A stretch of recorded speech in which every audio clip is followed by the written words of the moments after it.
AskReddit by HorrorTap 2093. What's the biggest scam in life that no one wants to admit? Click here to unsubscribe to this email notification. Deleted. Normal television. Paying to watch ads. Now we have streaming subscription services where you pay to watch ads. Progress. Data caps. The funny not funny part is that they advertise unlimited data up to a certain number. And government regulators allow those companies to get away with it. Free trial. Noise. Enter your card details. Fuck. Edit. This is a joke. I do understand how subscriptions work. That's why I keep a Visa gift card with a few cents left on it. The prices of anything baby related, toys, food, clothes, etc. was in a store on Saturday to get a cot mattress and cover. I cried. We bought dog poop bags to dispose of diapers on the go because it was so much cheaper than a baby equivalent. Tiny roll of those bags lasts forever in a diaper bag. Put baby in a product name and suddenly it's so much pricier than an equivalent product not marketed the same way. Online convenience fees. My bank has free bill pay and will mail them a check if they don't have any other option. So now they get a check from me and the inconvenience fee is their own cost to process the thing, get paid slower, etc. The entire wedding industry. To be clear, not marriage but weddings specifically.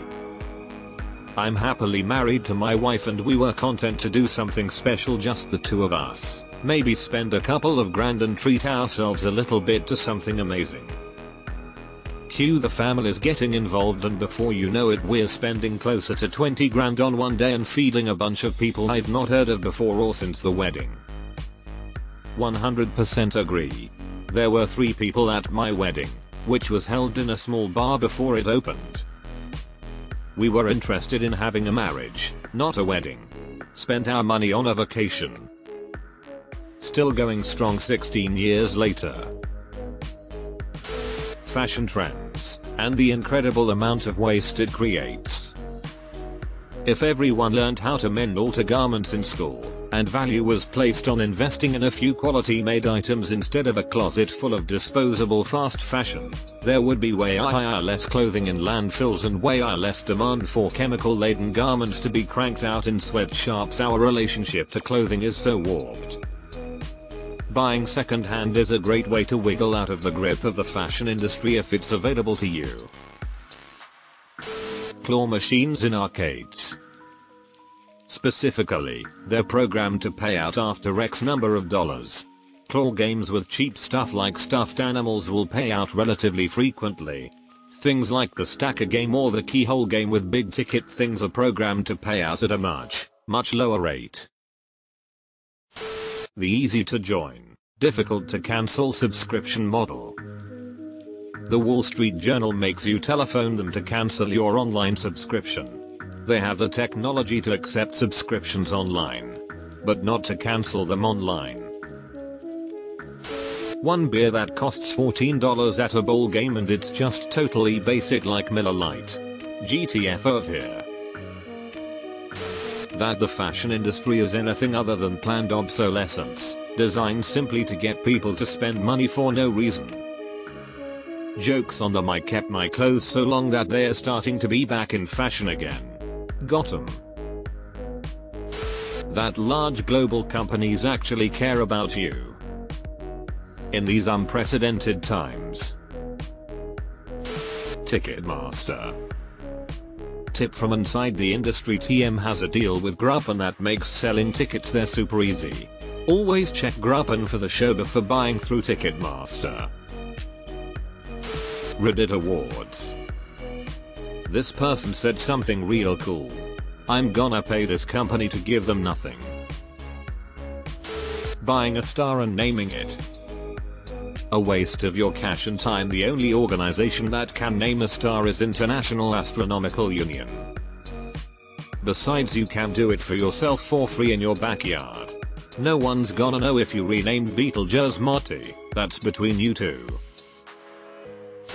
The subscription-based economy. This makes me so angry.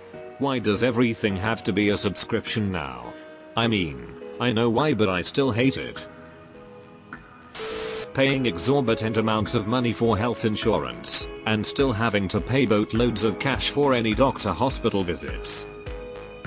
And then being denied coverage or charged extra because of some loophole or technicality.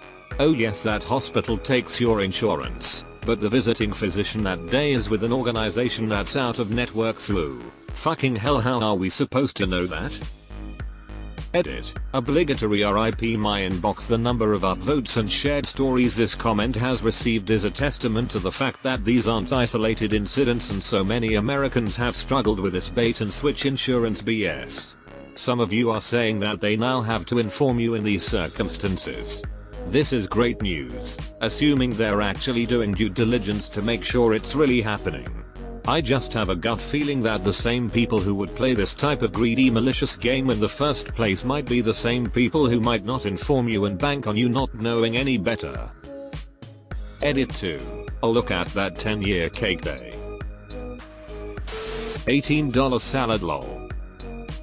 Water is $3 while pop is $1. E. Bottled water vs in can bottle soda, it's pop in Canada. Mega churches on TV and elsewhere. Nothing would send Jesus into table flipping mode faster than seeing a mega church. Hustle culture. Bought a gold membership in a greeting card MLM so I could send unlimited custom cards. My coach thought I was taking it seriously as a money maker, plus he wanted me to recruit more people for his downline. He actually asked, "Are there any friendships you can leverage?"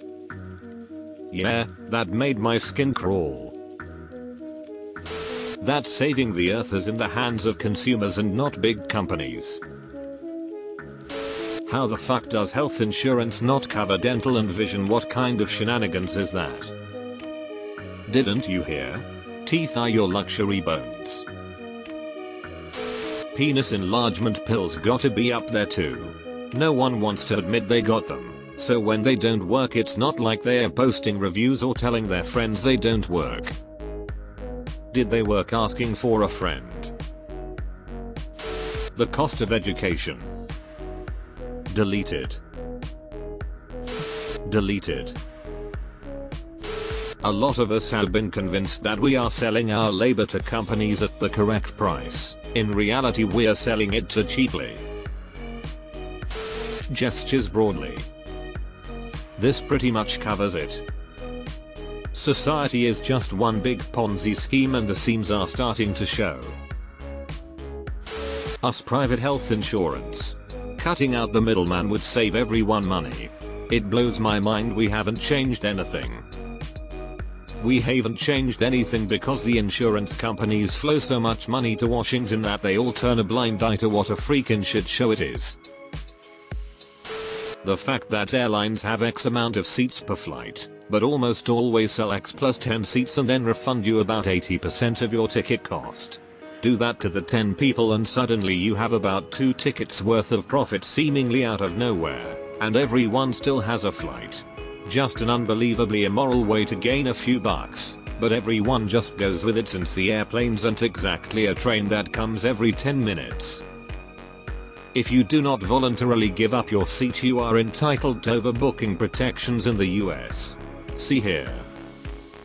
https://www.transportation.gov/econsumer/fly-right s?/MSCL kid-46889C7F211EC9E for 0B54A4FF6DC4 # overbooking.